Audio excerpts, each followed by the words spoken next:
बिस्मिल्लाहिर्रहमानिर्रहीम अस्सलाम वालेकुम नाज़रीन, आप यूट्यूब और फेसबुक चैनल देख रहे हैं।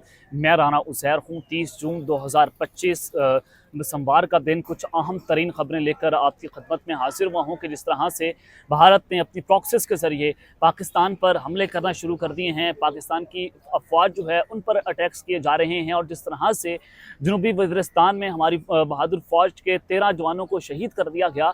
अब उसके बाद सूरत हाल यकसर तौर पर तब्दील हो गई। अब फैसला कुन जवाब देने का वक्त आ चुका है। कल रात भी पेशावर में एक बहुत बड़ी तबाही से हमारी जो एजेंसीज़ हैं उन्होंने बचाया और जिस तरह से वहाँ पर दहशत गर्दों को हलाक किया, फित्ना खारिज हों चाहे फित्नातुल हिंदुस्तान हो, इनके खिलाफ एक ग्रैंड ऑपरेशन की तैयारियाँ वाज़ेह तौर पर मुकम्मल कर ली गई हैं। अब कुछ बड़ी अहम खबरें लेकर आपकी खिदमत में हाजिर हुआ हूँ कि आज पाक फ़ौज की एक बहुत बड़ी फतह, एक बहुत बड़ी कामयाबी कि किस तरह से पाकिस्तान का जो सबसे बड़ा दुश्मन है उसको उड़ा दिया गया है।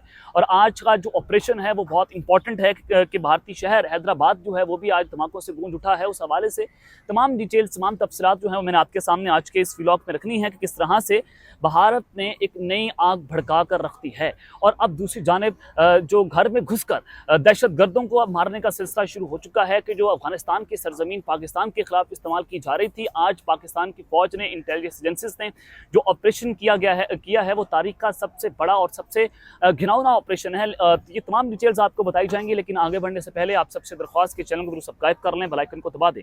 आने वाली तमाम तरह अपडेट्स आपकी खिदमत में बर वक्त पेश होती रहें। नाज़रीन, जनूबी वज़ीरिस्तान के इलाके में जब 13 फौजी जवान शहीद हुए तो वहाँ पर फौरी तौर पर कर्फ्यू भी नाफिज किया गया और जो 6 माह के लिए अफगानिस्तान और KPK का जो बॉर्डर है, जहाँ पर बहुत बड़ी सतह पर पाकिस्तान और अफगानिस्तान के दरमियान तजारत भी होती है, अब उसको 6 माह के लिए बंद कर दिया गया है।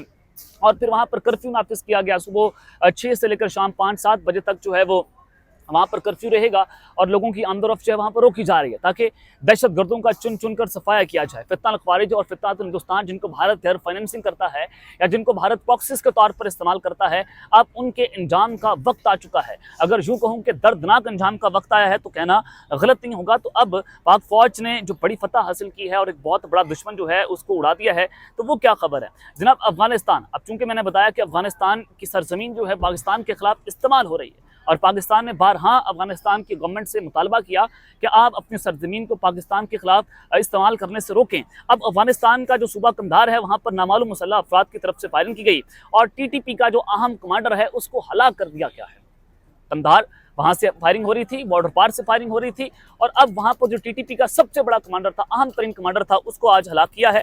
और ज़राए के मुताबिक मुबैना तौर पर नकीबुल्लाह आगा, जो ख्वारिज कमांडर ऑफ बलोचिस्तान के तौर पर भी जाना जाता था, नकीबुल्लाह आगा का ताल्लुक बलोचिस्तान के ज़िला पशीन से था और गुज़िश्ता कई सालों से अफगानिस्तान में रूपोश था। आज उसको उड़ाया गया है जो मुख्तलिफ तकरीबकारियों में मुलव्विस भी था और मुख्तलिफ अब धमाके करने जा रहा था। तो डेफिनेटली अब इसको उड़ाना एक बहुत बड़ी कामयाबी के तौर पर इसको देखा जा रहा है कि जिसको भारत जो है प्रॉक्सीज के तौर पर इस्तेमाल कर रहा था। तो जाहिर अब ये इंटेलिजेंस की जंग है, ये प्रॉक्सीज की वॉर शुरू हो गई है। अब साइबर टेक्नोलॉजी की वॉर जो है वो शुरू हो गई है, क्योंकि जब से बुनियादुल मरसूख ऑपरेशन हुआ तो उसके बाद भारत जो है वो वाज़ेह तौर पर अनाउंस्ड कोई वॉर पाकिस्तान के खिलाफ लड़ नहीं सकता, उसके पास तो ग्राउंड्स मौजूद नहीं है। अब वो बुनियाद बनाकर पाकिस्तान पर हमलावर होने की कोशिश तो कर रहा था, लेकिन आज जिस तरह से फौज की तरफ से जवाबी कार्रवाई की गई उसने भारत की एक बार फिर से कमर तोड़कर रख दी है।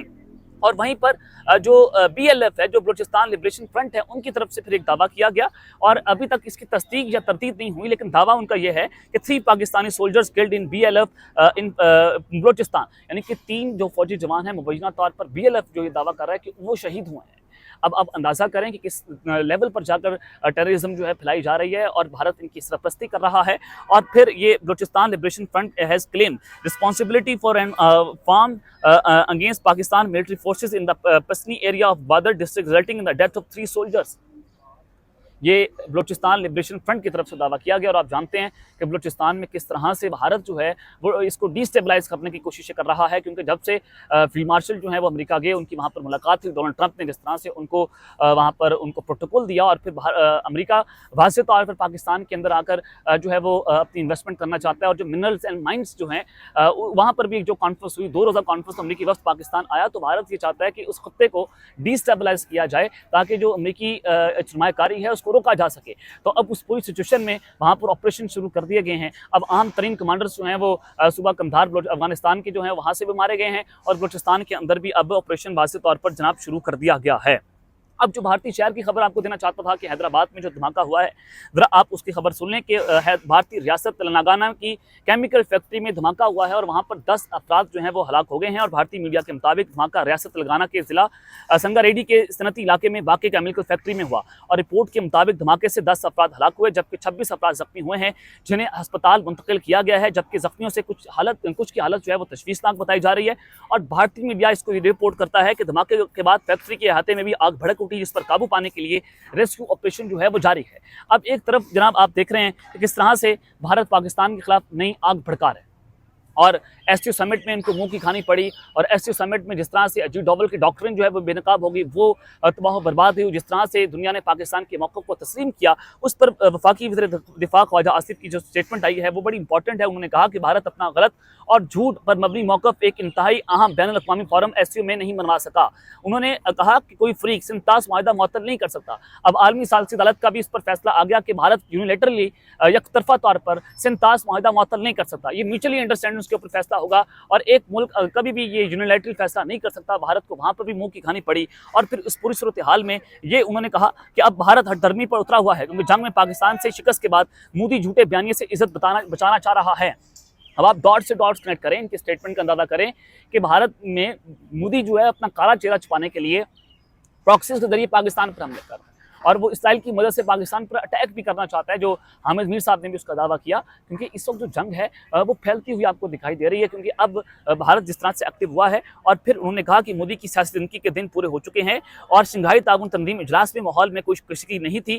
फोरम के रूल्स के मुताबिक तमाम चीज़ें तय हुई, उसमें शामिल नहीं था कि अपनी तकरीर के बाद किसी और की तकरीर पर तनकीद या नुक्ताचीनी का मौका दिया जाए। उन्हें वजारती दिफा को यह मौका नहीं मिला। और ख्वाजा आसिफ ने कहा कि एससीओ में मौजूद जितने भी मुल्क थे उन्होंने पाकिस्तान के मौक़िफ़ से इत्तफाक किया, वहाँ भारत इतना गलत और झूठ मबनी एक इंतहाई अहम बैनुल अक़वामी फ़ोरम पर मौक़िफ़ जो है नहीं मनवा सका। अब जब एससीओ समिट में भी चीज़ें चल रही थीं तो वहाँ पर चूँकि हमारे जो नेशनल सिक्योरिटी एडवाइज़र हैं मौजूदा DGI जनरल आसिम मलिक साहब भी मौजूद थे और उन्होंने अजीत डोवल की आंखों में आंखें डालकर जो उनका बयानिया मुस्तरद किया और जो उनको बेनकाब किया, वो भी अपनी मिसाल आप है। तो जब भारत को हर जगह के ऊपर मुँह की खानी पड़ रही है, जब ईरान में उनके स्पाई पकड़े जा रहे हैं, जो सॉफ्टवेयर इंजीनियर्स पकड़े जा रहे हैं, जो इसराइल को बराह रास्त रियल टाइम की इन्फॉर्मेशन शेयर कर रहे थे, तो जब इनको पूरी दुनिया में मुँह की खानी पड़ रही है, तो भारत अब उस अपना काला चेहरा छुपाने के लिए प्रॉक्सी के जरिए फॉल्स ऑपरेशन भी करना चाहता है। पाकिस्तान की फौज के ऊपर भी हमलावर हो रहा है। लेकिन हमारी बहादुर फौज जिस तरह से अब इन दहशतगर्दों का कला कामा करने जा रही है, ये तारीख याद रखेगी कि इससे पहले ना आज तक कोई ऑपरेशन हुआ होगा और अब जो दहशतगर्दों के खिलाफ फैसला कुन ऑपरेशन शुरू हो चुका है। इससे वाज़ेह तौर पर नजर आ रहा है कि चीज़ें जो हैं वो किस तरफ जा रही हैं कि अब एक तरफ तो कर्फ्यू भी नाफिज है, बॉर्डर भी बंद कर दिया गया है। तो इससे नज़र आता है कि अब जो है वो जवाबी कार्रवाइयाँ भी होंगी। और जिस तरह से कल रात भी पाकिस्तान की फ़ौज ने सुबह बलोचिस्तान को बड़ी तबाही से बचाया, वो भी अपनी मिसाल जो है वो आप है कि नामालूम हीरोज़ जो हैं वो इंटेलिजेंस बेस्ड ऑपरेशन भी कर रहे हैं और पाकिस्तान के दुश्मन जो हैं उनको अभी चुन चुन कर टारगेट किया जा रहा है। अब तक के लिए इतना ही, अपना ख्याल रखिएगा और इस तरह अपना लाज़मी हलक़ नया अल्लाह निगहबान। पाकिस्तान जिंदाबाद।